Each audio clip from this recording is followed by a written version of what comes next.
Shalom, salam sejahtera di dalam nama Tuhan Yesus Kristus.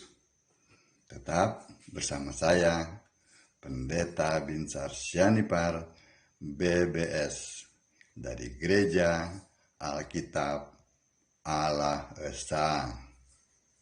Bapak Ibu yang saya kasihi di dalam nama Tuhan Yesus Kristus. Saya ingin membawa Bapak Ibu ya kepada pemahaman tentang manusia Kristus. Ya.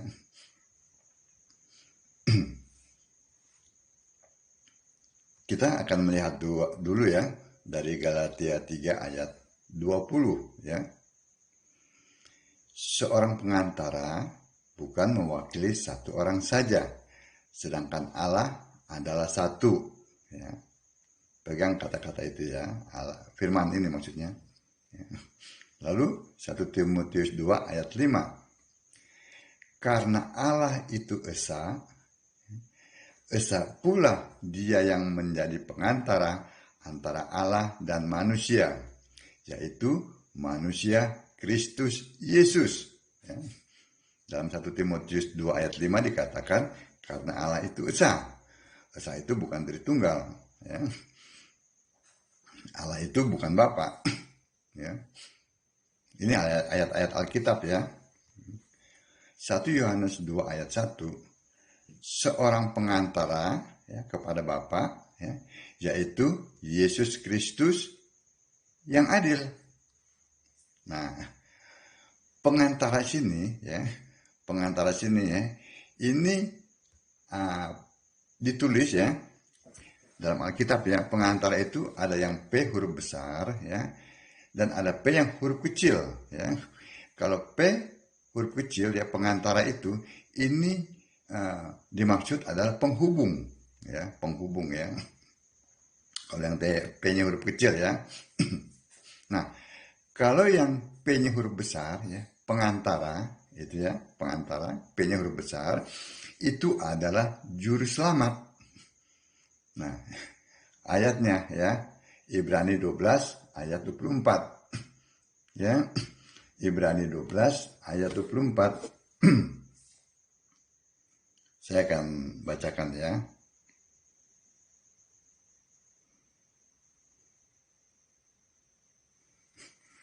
Dan kepada Yesus pengantara ya, P-nya huruf besar ya.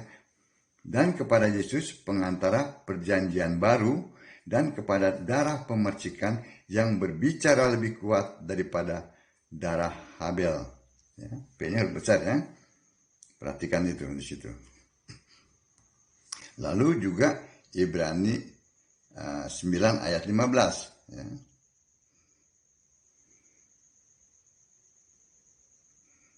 Kita akan lihat di sini.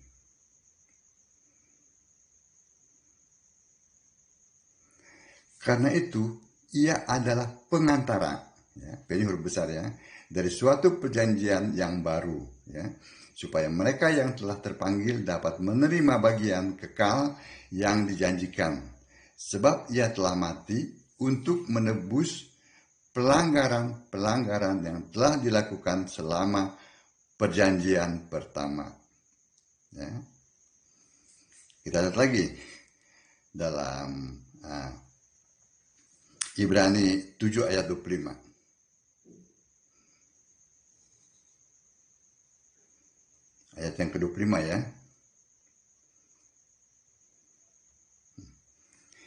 Karena itu ia ya sanggup juga menyelamatkan dengan sempurna ya, semua orang yang oleh dia ya, oleh Yesus itu telah datang kepada Allah. Sebab ia hidup senantiasa untuk menjadi pengantara mereka. Ya. Pengantara ya, P-nya huruf besar, pengantara mereka. Ya. Jadi artinya Yesus Kristus ya hidup senantiasa untuk menjadi pengantara, menjadi juru selamat. Ya. Lalu kita kembali ya dengan pengantara yang P-nya huruf kecil. Ya. Ini berbicara mengenai penghubung ya. Ini bicara mengenai status ya. Status ketiga dari Yesus ya. Status yang pertama ya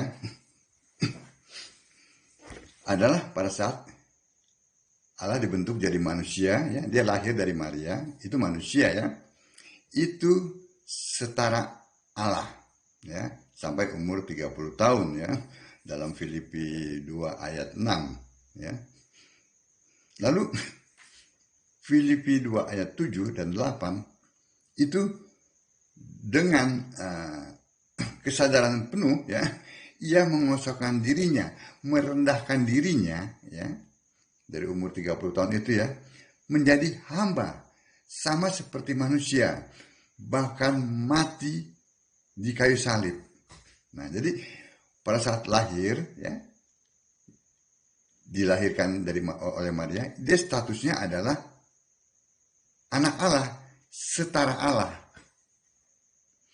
Lalu umur 30 dan pada saat melayani ya, mulai melayani ya, dia statusnya bukan lagi anak Allah, melainkan anak manusia.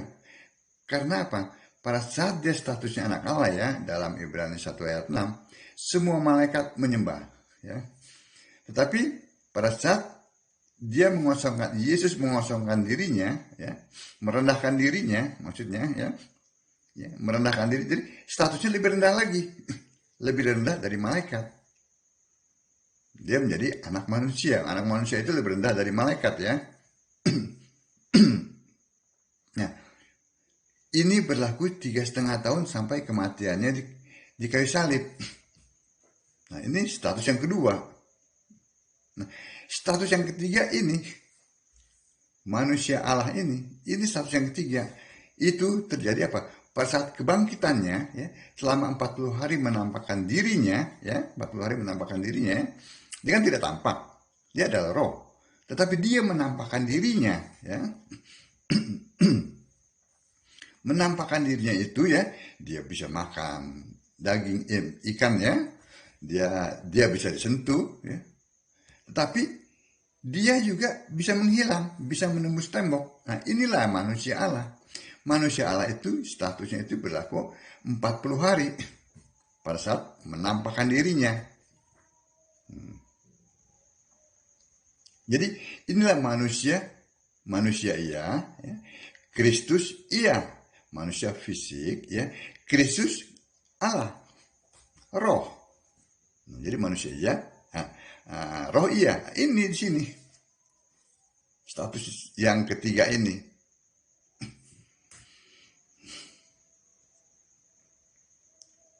Jadi sudah mulai mengerti ya apa yang dimaksud dengan manusia Kristus.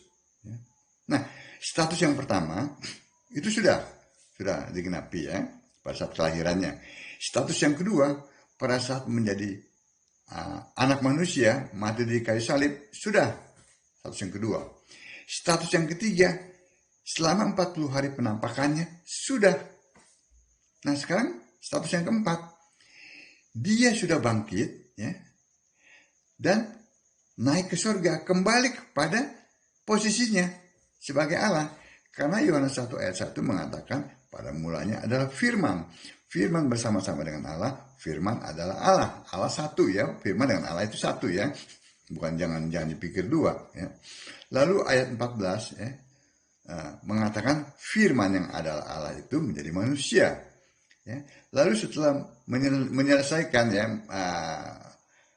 katakanlah menjadi korban ya, bukan katakan, memang menjadi korban ya, korban untuk menebus manusia ya, korban ya, menebus manusia ya, mati di kayu salib ya.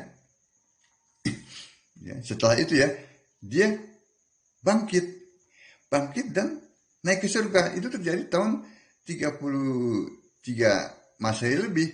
Itu sudah kembali ke posisinya sebagai Allah. Gitu.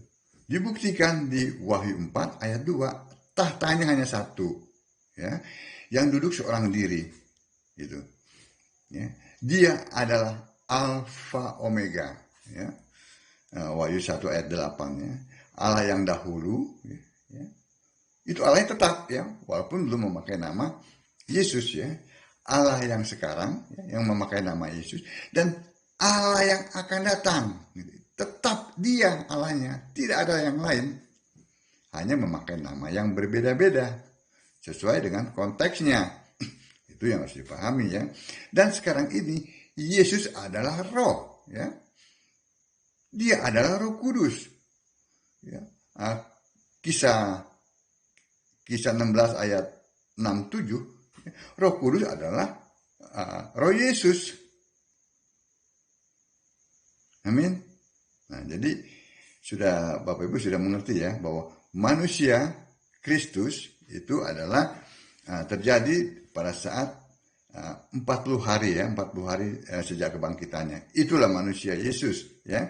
Dia bisa makan ikan, dia disentuh, tapi dia bisa menembus tembok, dia pun bisa menghilang. Nah, itulah manusia Yesus.